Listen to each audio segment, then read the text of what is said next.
Hello friends, स्वागत है आप सभी का हमारे चैनल जीएस स्टडी गार्डन पर।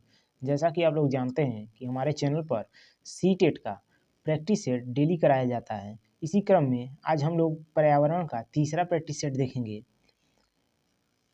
वीडियो शुरू करने से पहले अगर आप लोग हमारे चैनल को पहली बार विजिट कर रहे हैं तो प्लीज़ चैनल को लाइक शेयर एंड सब्सक्राइब जरूर कर दें और ऐसे ही डेली बेहतरीन वीडियो का नोटिफिकेशन पाने के लिए बेल आइकन को बस प्रेस कर दें।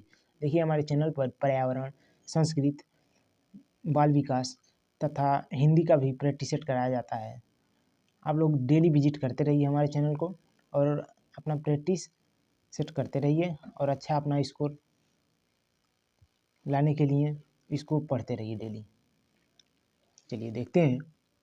पहला दिया है, प्राथमिक कक्षाओं में पर्यावरण अध्ययन के लिए निम्नलिखित सभी सामान्य उपागमों का अनुपालन किया जाना है, केवल इसे छोड़कर। मतलब पर्यावरण अध्ययन के लिए, प्राथमिक कक्षाओं में पर्यावरण अध्ययन के लिए सभी सामान्य उपागमों का पालन किया जाता है, लेकिन इनमें से ऐसा कौन सा है जिनका नहीं किया जाता है। ऑप्शन ए दिया है मूर्त से अमूर्त, ऑप्शन बी दिया है सरल से कठिन, ऑप्शन तीसरा दिया है स्थानीय से वैश्विक, ऑप्शन चौथा दिया है अमूर्त से मूर्त। तो देखिए यहाँ पर ऑप्शन देखते हैं। ऑप्शन ए में दिया है केवल 2, केवल 4, केवल 1 और 2 मान लीजिए, और डी में 2 और 3। तो देखिए इसका राइट आंसर हो जाएगा केवल अमूर्त से मूर्त ही रहता है। तो इसका राइट आंसर हो जाएगा ऑप्शन बी, अमूर्त से मूर्त केवल, बाकी ये सब नहीं। पर्यावरण अध्ययन में इन सबों का यूज नहीं होता है। चलिए आगे देखते हैं। देखिए दिया है भारतीय संविधान कितने शब्दों से बना है। 40,000, 60,000 या फिर 80,000 या फिर 1,20,000। तो देखिए इसका राइट आंसर हो जाएगा ऑप्शन सी, 80,000 शब्दों से मिलकर भारतीय संविधान बना है। देखिए इसको देहरादून में प्रकाशित किया गया था और इसका निर्माण करने वाली संविधान सभा का जो चिन्ह था वो हाथी था। हाथी, ये भी कई बार एग्जाम में आ चुका है। चलिए अगला देखते हैं। पेडागोजी से संबंधित करा है, एक अध्यापक को कक्षा 4, देखिए एक अध्यापक कक्षा 4 के विद्यार्थियों को हमारे देश के भोजन की सांस्कृतिक विविधताएं पढ़ानी है। इस विषय को पढ़ाने के लिए सर्वोत्तम विधि निम्नलिखित में से क्या है। ऑप्शन ए दिया है, जैसे हमारे देश के भोजन की सांस्कृतिक विविधताओं के बारे में पढ़ाना है तो आप लोग किस प्रकार पढ़ाएंगे जो सर्वोत्तम विधि होगा। ऑप्शन ए दिया है विभिन्न प्रकार की खाने की चीज़ों के चित्रों वाले फ्लैश कार्ड दिखाएं। ऑप्शन बी दिया है अपने देश के विभिन्न राज्यों के विभिन्न लोगों द्वारा खाए जाने वाले विविध भोजन के बारे में विद्यार्थियों को एक प्रोजेक्ट दें। या फिर ऑप्शन सी दिया है विद्यार्थियों से पूछें कि उन्होंने क्या खाया है, उसके बाद चर्चा करें। ऑप्शन डी दिया है विद्यार्थियों से कहें कि वे अपने परिवार के भोजन के बारे में सूचनाएं एकत्र करें। तो देखिए इसका राइट आंसर हो जाएगा ऑप्शन बी, अपने देश के विभिन्न राज्यों के विभिन्न लोगों द्वारा खाए जाने वाले विविध भोजन के बारे में विद्यार्थियों को एक प्रोजेक्ट परियोजना दें। चलिए आगे देखते हैं। अगला है दिया है भारतीय संविधान का अनुच्छेद 43 से उद्योगों के प्रबंधन में श्रमिकों की भागीदारी किससे संबंधित है। देखिए 43 है जो कि राज्य के नीति निर्देशक तत्व से संबंधित है। ऑप्शन ए है राज्य सरकार, ऑप्शन बी है केंद्र सरकार, ऑप्शन सी है राज्य के नीति निर्देशक सिद्धांत। देखिए हम बता भी दिए हैं तो इसका राइट आंसर यही हो जाएगा राज्य के नीति निर्देशक सिद्धांत से। अगला देखते हैं। दिया है निम्नलिखित समूहों में से उस समूह को चुनिए जिसमें खाना पकाने के तरीके या फिर ढंग दिए गए हैं। खाना पकाने का जो तरीका है कौन सा सबसे बेस्ट है या फिर अच्छा है, बताना आप लोगों को। ये देखिए एनसीईआरटी बुक में दिया है। ऑप्शन ए है सेक कर, उबाल कर, बेल कर। ऑप्शन बी दिया है तल कर, भिगो कर, भून कर। ऑप्शन सी दिया है सेक कर, तल कर, भून कर। ऑप्शन डी दिया है उबाल कर, गूथ कर, भून कर। तो देखिए इसका राइट आंसर हो जाएगा ऑप्शन सी, सेक कर, तल कर, भून कर, जो कि भोजन पकाने का सबसे सर्वोत्तम है। ये सीटेट एग्जाम में आ चुका है, रिपीटेड है। हिमालय की सबसे बाहरी पर्वत श्रेणी कौन सी है, बताना है। काली है, शिवालिक है, देहरादून है या फिर कुमायूं। तो देखिए इसका राइट आंसर हो जाएगा ऑप्शन बी, शिवालिक। अगला देखते हैं। पसंद नापसंद के बारे में चर्चा करते समय किसी छात्र ने कहा, मुझे और मेरी माँ दोनों को सांप खाना बहुत पसंद है। ध्यान से देखिएगा, सांप खाना बहुत पसंद है। जब भी हमारी सांप खाने की इच्छा होती है हम पास के किसी होटल में जाकर लिंग हूप हेन खाते हैं। मोस्ट इम्पॉर्टेंट यहाँ पर, यह छात्र कहाँ का हो सकता है। देखिए लिंग हूप हेन, ये सीटेट एग्जाम में आ चुका है कई बार, ये सेम क्वेश्चन इसी में घुमा कर आपको पूछ सकता है। सांप खाने से संबंधित, कहाँ पर सांप खाया जाता है और उसको, उस सांप के भोजन को लिंग हूप हेन कहते हैं। ऑप्शन ए दिया है उड़ीसा, ऑप्शन बी दिया है अरुणाचल प्रदेश, ऑप्शन सी दिया है असम, ऑप्शन डी दिया है हांगकांग। तो देखिए इसका राइट आंसर हो जाएगा ऑप्शन डी, हांगकांग में लिंग हू फेन खाते हैं। चलिए अगला देखते हैं। दिया है एक अक्ष या तने पर पत्तियों की व्यवस्था को क्या कहा जाता है। फाइलोटैक्सी, वर्नेशन, वेनेशन या फिर फाइटोटैक्सी। तो देखिए एक अक्ष या तने पर पत्तियों की व्यवस्था को कहा जाता है फाइलोटैक्सी। तो इसका राइट आंसर हो जाएगा ऑप्शन ए। अगला देखते हैं। कोशिकाओं के अध्ययन को भी कहा जाता है, ये तो लगभग सभी लोग जानते हैं, साइटोलॉजी, फिजियोलॉजी, न्यूक्लियोलॉजी या फिर सेलुलॉजी। तो देखिए कोशिकाओं के अध्ययन को हम लोग कहते हैं साइटोलॉजी। तो ऑप्शन ए इसका राइट हो जाएगा। अगला देखते हैं। गंगा सागर मेला किस राज्य में आयोजित किया जाता है, इंपॉर्टेंट है। उत्तराखंड में, उत्तर प्रदेश में, पश्चिम बंगाल में या फिर महाराष्ट्र में। तो देखिए गंगा सागर मेला जो है वो पश्चिम बंगाल में आयोजित किया जाता है। यह मेला प्रतिवर्ष मकर संक्रांति के दिन लगता है। चलिए तो इसका राइट आंसर ऑप्शन सी हो जाएगा। अगला देखते हैं। दांडेली वन्यजीव अभयारण्य किस राज्य में स्थित है। देखिए मोस्ट इंपॉर्टेंट है। उड़ीसा में है, महाराष्ट्र में है, गुजरात में है या फिर कर्नाटक में है। तो देखिए दांडेली जो वन्यजीव अभयारण्य है वो है कर्नाटक में। तो इसका राइट आंसर हो जाएगा ऑप्शन डी। चलिए अगला देखते हैं। भारतीय राजनीतिक पार्टी बसपा, जिसको बीएसपी भी कहा जाता है, का पूरा नाम है भारतीय समाज पार्टी, बहुजन समाज पार्टी, भारतीय संघ पार्टी, बहुजन संघ पार्टी। तो लगभग सभी लोग जानते हैं Bahujan Samaj party. Option B right.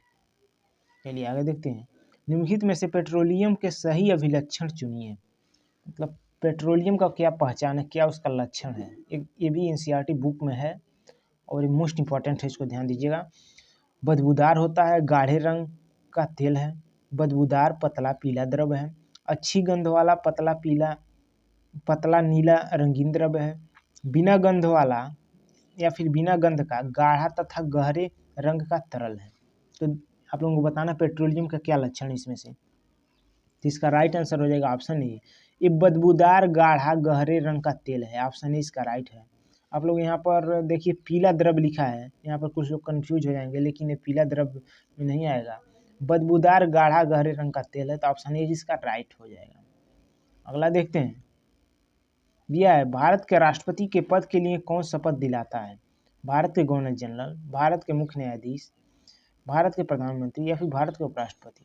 देखिए भारत के राष्ट्रपति के पद के लिए जो शपथ दिलाते हैं वो दिलाते हैं भारत के मुख्य न्यायाधीश। तो ऑप्शन बी राइट हो जाएगा। अगला देखते हैं। निम्नलिखित में से किसने संप्रभुता के अद्वैत सिद्धांत दिए हैं। ऑस्टीन ने, डार्विन ने, अरस्तू ने या फिर मार्क्स ने। तो देखिए अद्वैत सिद्धांत जिसने दिया है संप्रभुता की, तो उसका राइट आंसर हो जाएगा ऑप्शन ए ऑस्टिन। चलिए अगला देखते हैं, पेडागोजी से संबंधित है, थोड़ा बड़ा हो सकता है। आरती एक पोस्टर पर एक बीमारी की रोकथाम से संबंधित निम्नलिखित सावधानियां पढ़ती है। अपने आसपास पानी को जमा न होने दें, ऑप्शन ए दिया है, ऑप्शन नहीं है। पानी के बर्तनों, कूलरों और टंकियों को साफ रखें। यदि कुछ जगहों पर पानी इकट्ठा हो जाता है तो तेल का छिड़काव करें। स्वयं के बचाव के लिए जाली का प्रयोग करें। देखिए दिया है, पोस्टर का उद्देश्य है कि फैलने के बारे में जागरूकता पैदा करना, बताना है। तो यहाँ पर कौन से डिजीज या फिर बीमारी या रोग से संबंधित बचने के लिए जागरूकता फैला रही है, पूछ रहा है। डेंगू और आई फ्लू, टाइफाइड और हैजा, डेंगू और जापानी मस्तिष्क ज्वर, चेचक और मलेरिया। तो देखिए इसका राइट आंसर हो जाएगा ऑप्शन सी, डेंगू और जापानी मस्तिष्क ज्वर, जिसमें देखिए दिया है पानी के बर्तनों, कूलरों और टंकियों को साफ रखें, मतलब उसमें मच्छर न पनपे इसलिए। और पुनः देखिए दिया है जाली का प्रयोग करें, मच्छरों से बचाव के लिए जाली का प्रयोग होता है। इसका राइट आंसर हो जाएगा सी। चलिए आगे देखते हैं, किस नदी पर नर नारायण सेतु का निर्माण किया गया है? गंगा नदी पर, ब्रह्मपुत्र पर, महानदी पर या फिर गोदावरी पर? तो देखिए नर नारायण सेतु का निर्माण ब्रह्मपुत्र नदी पर किया गया है, तो इसका राइट आंसर हो जाएगा ऑप्शन बी। अगला देखते हैं, देखिए वो इम्पोर्टेंट था। ब्रह्मपुत्र नदी की निम्नलिखित उपनदियों को पश्चिम से पूर्व की ओर क्रम में लगाई है। लोहित, दिबांग, सुबनसिरी, तीस्ता। पश्चिम से पूर्व की ओर लगाना है। तो देखिए पश्चिम से पूर्व की ओर लगाएंगे तो सबसे पहले आएगा तीस्ता, उसके बाद सुबनसिरी आएगा, उसके बाद दिबांग आएगा, उसके बाद लोहित आएगा। तो इसका राइट आंसर हो गया 4 3 2 1, जो कि ऑप्शन ए में है, तो इसका राइट हो जाएगा। अगला देखते हैं, ग्रामीण क्षेत्रों में गाय के गोबर से झोपड़ी की दीवारों को, फर्श को लीपा जाता है, उन्हें क्यों लीपा जाता है, ये पूछ रहा है। गाय के गोबर से झोपड़ी की दीवारों और फर्श को क्यों लीपा जाता है, आप लोगों को बताना है। ऑप्शन ए चिकना और साफ बनाने के लिए, खुरदरा बनाकर घर्षण बनाने के लिए, फर्श को प्राकृतिक रंग देने के लिए, कीटों को दूर रखने के लिए। तो देखिए इसका राइट आंसर हो जाएगा ऑप्शन, इसका राइट आंसर देखिए क्या हो जाएगा, ऑप्शन ए चिकना और साफ बनाने के लिए। अगला देखते हैं कि दिया है, तुंगभद्रा नदी किस साम्राज्य का भरण पोषण करती है? चोल करती थी तुंगभद्रा नदी, चोल साम्राज्य, विजयनगर साम्राज्य या फिर वाकाटक साम्राज्य या फिर पांड्य? तो देखिए इसका राइट आंसर हो जाएगा ऑप्शन बी विजयनगर साम्राज्य। चलिए अगला देखते हैं, विटामिन ऐसे पदार्थ हैं जो स्वस्थ रहने के लिए दवाई के रूप में लिए जाते हैं, पेशियों का विकास करके उन्हें ताकतवर बनाते हैं। ऑप्शन सी दिया है, हीनताजन्य रोगों से बचाव के लिए थोड़ी मात्रा में आवश्यक है। ऑप्शन डी है, हमारी उपापचय दर बढ़ाकर भार में कमी लाते हैं। तो देखिए इसका राइट आंसर हो जाएगा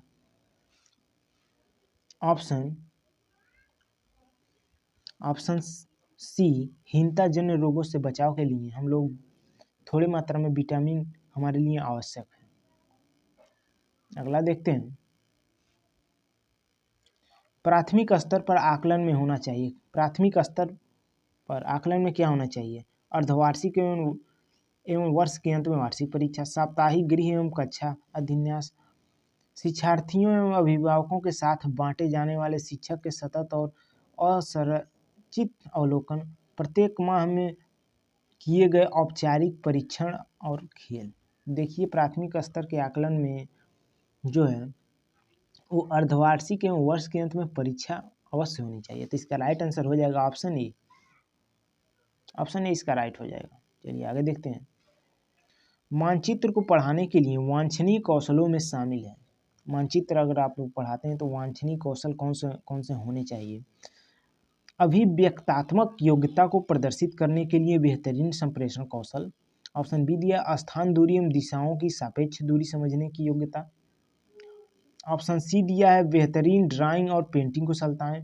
ऑप्शन डी दिया है गणना एवं स्केच स्थिति का प्रयोग करने की योग्यता। तो देखिए इसका राइट आंसर हो जाएगा ऑप्शन बी स्थान दूरी एवं दिशाओं की सापेक्ष दूरी समझने की योग्यता। चलिए आगे देखते हैं। निम्नलिखित में से किसे अभिप्रेरित पर्यावरण अध्ययन की कक्षा माना जाता है? कौन सा ऐसा इसमें बताना है कि वो पर्यावरण जो कक्षा है वो अभिप्रेरित है। कक्षा में अधिकतम उपस्थिति, शिक्षक द्वारा दिया गया उपचारात्मक कार्य, कक्षा में किए जाने वाले प्रश्नोत्तर परीक्षण और ब्रेन स्टॉर्मिंग जिसको मस्तिष्क आलोडन भी कहते हैं, कक्षा में अत्यंत खामोशी। तो देखिए अभिप्रेरित जो कक्षा होगा पर्यावरण का उसमें कक्षा में किए जाने वाले प्रश्नोत्तर परीक्षण और ब्रेन स्टॉर्मिंग। तो इसका राइट आंसर हो जाएगा ऑप्शन सी। चलिए अगला देखते हैं।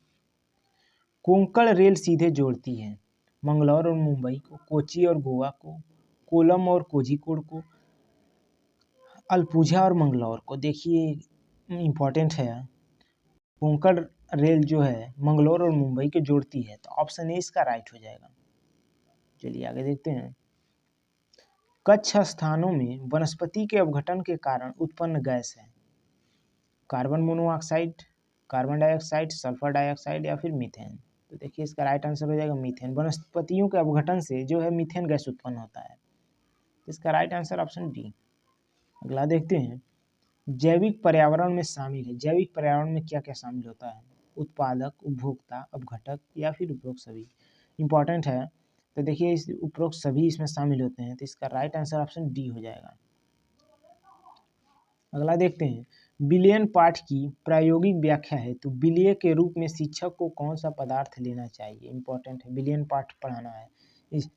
इसमें विलय के रूप में क्या लेना चाहिए शिक्षक को? नारियल का तेल, नारियल का पानी, पारा या फिर ऑप्शन डी दिया है सोडियम क्लोराइड। तो देखिए इसका राइट आंसर हो जाएगा option D sodium chloride, NaCl अर्थात नमक लेना चाहिए। चलिए इस प्रैक्टिस सेट का लास्ट क्वेश्चन है। आप लोग अपना स्कोर कमेंट बॉक्स में ज़रूर बताइएगा और अगर आप लोग हमारे चैनल को सब्सक्राइब न किए हों तो प्लीज़ चैनल को सब्सक्राइब जरूर कर लीजिएगा। उत्तर प्रदेश में वन संरक्षण की प्रक्रिया का प्रारंभ कब से हुआ? 1700 ईसा पूर्व से, 1900 ईसा पूर्व से, 1800 ईसा पूर्व से या फिर 1950। तो देखिए वन संरक्षण से की प्रक्रिया जो आरंभ हुआ था वो हुआ था 1800 ईसा पूर्व ईस्वी से। तो इसका राइट आंसर हो जाएगा ऑप्शन सी। वीडियो देखने के लिए आप लोगों का बहुत बहुत धन्यवाद।